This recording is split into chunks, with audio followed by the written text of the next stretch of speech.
채권자 목록에 기재하지 않은 거죠. 뭐 몇 푼 안 되니까 뺐는데 악의로 누락한 채권이라고 해서 면책 불허가 결정이 났고 그로 인해서 이제 패소 판결을 받게 됐습니다.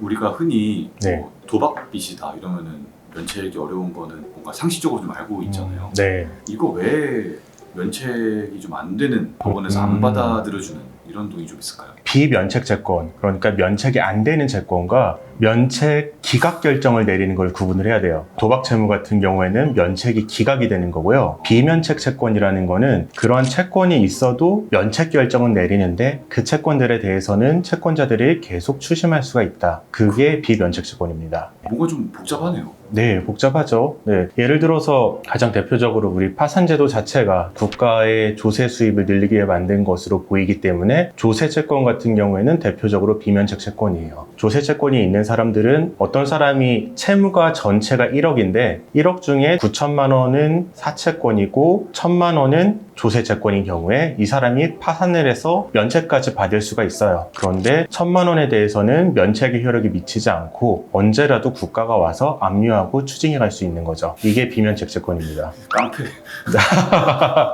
네. 그리고 뭐 다른 비면책 채권으로 형사 사건에 있어서의 벌금 그리고 뭐 추징금 이런 것이 있고요. 또 이거는 형사사건에 의한 것은 아니지만 고의로 인한 불법행위 손해배상 채권, 예를 들어서 뭐 누구랑 싸워서 누굴 때려서 상해를 입혔다, 그런 다음에 이 사람이 나 치료비 못 물고 나 파산할래 하더라도 그 치료비는 줘야 되는 거고요. 그리고 마지막으로 중과실로 인한 신체에 대한 불법행위 손해배상 채권, 이건 방금 전에 말한 거는 고의로 인한 불법행위 손해배상 채권이에요. 몇 가지 예를 들면은 내가 자동차를 운전하다가 전방 주시 의무 위반으로 어떤 사람을 쳤어요. 그럼 사고가 났죠? 그런데 그 경우에 중과실이 아니고 보통의 경과실이라면은 그 손해배상 채권은 내가 파산함으로써 면책이 돼요. 그런데 내가 예를 들어서 중과실로, 대표적인 중과실은 신호 위반이 있을 텐데요. 횡단보도에 신호가 빨간불인데 내가 주행을 하다가 사람을 쳐서 사람이 다쳤다. 그때는 중과실로 인한 신체에 대한 손해배상 채무를 지게 되기 때문에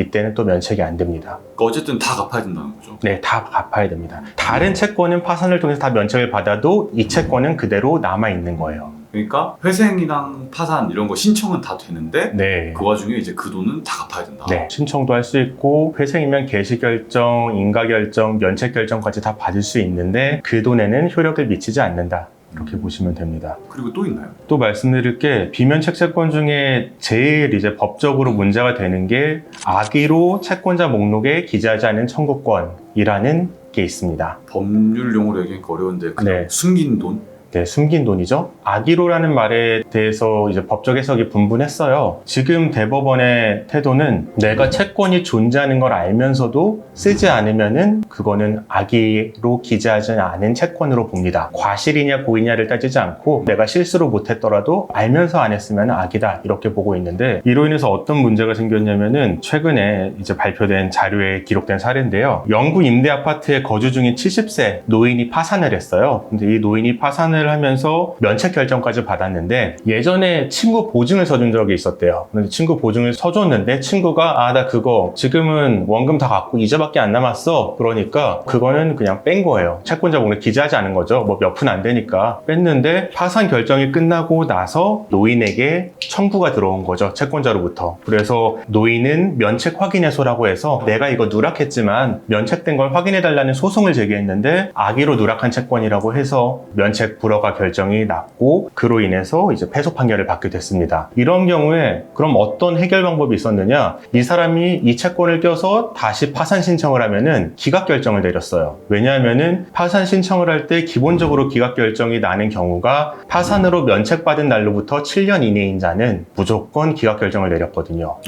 뭐 이전에 했으니까 네, 기각을 몇 년 전에 너 이거 면책 받았잖아. 비록 이거 너가 누락했지만 면책 받았으니까 너는 다시 신청 못해 라고 했는데 그전에는 문제가 많았습니다. 그래서 어떤 재판부는 기각 결정을 안 해주고 재량 면책을 해주기도 하고 여러 가지가 있었는데 서울회생법원에서 올 하반기부터는 이렇게 누락된 채권에 대해서도 파산 신청과 면책 신청을 받아주겠다 이런 발표를 해서 조금 기대가 되고 있는 측면이 있습니다. 그러니까 그러니까 어쨌든 지금까지는 악의적이라는 게 진짜로 까먹은 돈도 악의적으로 그렇죠. 해석을 좀 했다는 거네요. 네, 내가 있는 줄 알았다면. 대부분의 채무자들은 채권이 계속 양도돼요. 한 10년 동안 채무를 못 갚았으면은 한 4, 5군데 채권자가 바뀌게 됩니다. 그렇기 때문에 내가 알지 못하고 누락하는 경우가 생각보다 흔해요. 그 경우에 구제할 방법이 없었는데 서울we생법원부터 시범적으로 실시한다고 하니까 다른 법원도 조만간 해결이 될 것 같습니다. 진짜로 까먹어서 변호사님한테도 얘기를 못하고 네. 나중에 이런 게 있었네? 라고 네. 했을 경우에 좀 네. 변호사님이 좀 이렇게 좀 법원을 좀 설득을 해주시나요? 이 경우에는 지금 발표된 것처럼 법원을 설득하기보다는 추가 신청을 해야 되는 사례입니다. 추가로 그 채권들만 묶어서 다시 파산 신청과 면책 결정을 받으면 됩니다. 어쨌든 요약하자면 나랏돈, 네, 죄 지은 돈, 네, 까먹은 돈 네. 이렇게 정리가 있구나. 그런 돈은 면책이 안 된다. 네.